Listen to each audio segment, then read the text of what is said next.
আবারও বিমান বাংলাদেশ এয়ারলাইন্সের একটি ফ্লাইট থেকে বিপুল পরিমাণ স্বর্ণ উদ্ধার করা হয়েছে। ডিজিএফআই এর অভিযানে প্রায় ১৯ কেজি স্বর্ণ উদ্ধার করা হয়।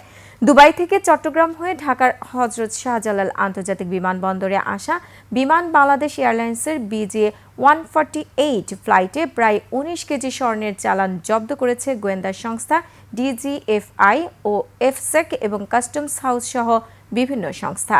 ডিজিএফআই এর একটি দল গোপন তথ্যের ভিত্তিতে বিমানের কার্গো হোল্ডে তল্লাশি চালিয়ে ১৬০টি স্বর্ণের বার উদ্ধার করে।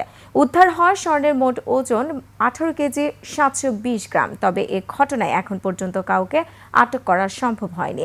ঘটনার বিষয়ে ঢাকা কাস্টমস হাউসের যুগ্ম কমিশনার কামরুল ইসলাম জানান, উদ্ধার হওয়া স্বর্ণের আনুমানিক বাজার মূল্য প্রায় ৪৫ কোটি টাকা। এর আগে চলতি বছরের মার্চ মাসেও একই ধরনের একটি ঘটনায় বিমান বাংলাদেশ এয়ারলাইন্সের একটি ফ্লাইট থেকে প্রায় ১৮ কেজি স্বর্ণ উদ্ধার করা হয়েছিল।